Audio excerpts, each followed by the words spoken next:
तेल मसला राग खाई खाई जदि आपण बोर होउछंती ताहले ए रेसिपीटी को निश्चय बनै नियंतु। स्वादिष्ट भी आउ स्वास्थ्यकर भी। आपण याको थरे चाखिले बारंबार बनेबा पई इच्छा करिवे। रेसिपीटी जदि आपण को भलो लागिबो लाइक कमेंट और शेयर करे पई जम्मा भूलिबेनी। नमस्कार, आपण को काकुलिस क्वेश्चन को बहुत बहुत स्वागत। तेबे चलंतु स्टार्ट करिबा रेसिपी। ए रेसिपीटी को बनेबा पई एठी मु किछि परिबा नेछि। सबु परिबा को एमिति छोट छोट करी काटि नेबे। तो अडे देखंतु किछि बैगण को छोट छोट करी काटि नेछि। ता सहित किछि झुडंग, किछि आलू, किछि कखारु बा बोईताळु नबा। ता सहित पणस मंजी को मध्य एभलिया मझिरु फाळ करिकि पूरा छोट छोट करी काटि नेछि। ता सहित किछि जन्ही मध्य नेछि। एबे आमे गैस उपरे गोटे कड़े बसेबा। एटा आपण देखि पाउथबे मु अल्प टिके रिफाइंड तेल नेछि। तेल गरम हे गेला परे सेथिरे आमे अध चामच गोटा सोरिष पकेबा।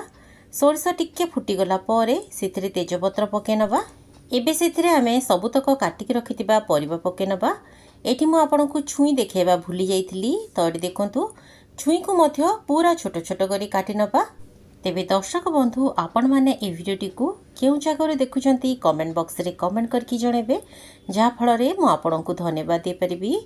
एठी देखंतु परिबा को गोळे देला परे एथिरे में स्वाद अनुसार लूण आ अल्प किछि हळदी गुंड दे दबा। जेहेतु एटा परिबारु पानी बाहरिबो तेणु गैस फ्लेम को हाई रे रखिबा आ हाई फ्लेम रे परिबा को बढ़िया भाव में भाजी दबा।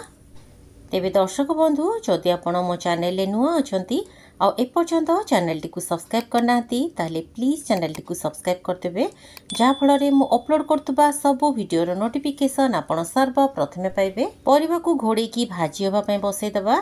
ता भितरे एठी देखंतु गोटे छोटो गिनाटे नेछि। गिनारे गोटे छोटो चामच अटा नबा। गोटे छोटो चामच अटारू अधिक जमा भी अटा नेबेनी, नहले खाइबा पय भल लागिबनी, रेसिपी खराब हि जिवो। एठी देखंतु अटारे अल्प टिके पानी देकी माकू गोळे देइछि।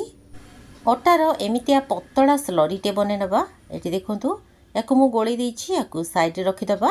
एबे चलंतु जिबा नेक्स्ट प्रोसेस को। परिबा को मु पाखापाखी 10 मिनिट पर्यंत भाजी देइथिली। मझिरे मझिरे कवर खोलिकी याकू एपट सेपट कर दउथबे, नहले परिबा गोटे पटु पोड़ी जिवो। एठी आपण देखि पाउथबे दर्शक बंधु परिबा बढ़िया भाव रे भाजी जाइछि। परिबारु बाहरितिबा सबुतक पानी सुखी जाइछि। एमिति परिबा को सुखिला हबा पर्यंत भाजी देबे। एबे आमे एथिरे दरकार मुताबक पानी दबा। एथिरे परिबा बुड़ीला लेखा टिके पानी देबे।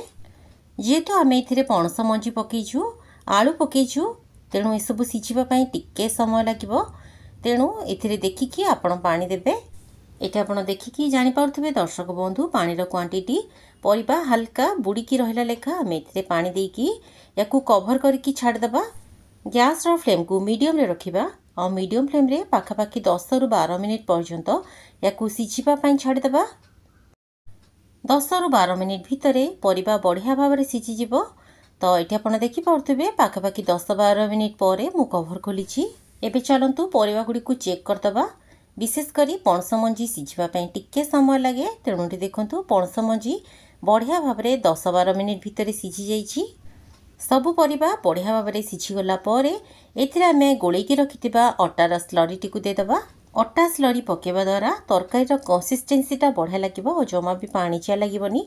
खाइबा पई बहुत ही टेस्टी लागिबो। एठी देखंतु अटार स्लरी दे देला परे माकू पाखापाखी 5 मिनिट जाय फुटै देली। तरकारी टिके फुटी गला परे एथिरे आमे गोटे छोटो चामच अदा पेस्ट पकेबा। अदा को सांगे सांगे पेस्ट करके एथिरे पकेबे। आगुरु बाटिके रखितबा अदा पेस्ट जमा पकेबेनी, नले खाइबा पई भल लागिबोनी। फ्रेश अदा बटार बास्ना एथिरे बहुत बढ़िया आसीबो। एठी देखंतु तरकारी रो कंसिस्टेंसी। एबे आमे गैस फ्लेम को लो टू मीडियम रे रखिकी याकू घोड़ेकी पाखापाखी 5 मिनिट जाय आउ टिके फुटे दबा। बिना लंका बिना मसला रो ए तरकारी टी को आपण गरम गरम भात सहित हल्का टिके घियो पकेकी खाइकी देखंतु। आशा करूछि निश्चय पसंद आसीबो। रेसिपी भल लागिले लाइक करिवे। तेबे पुणी देखा हबा। धन्यवाद।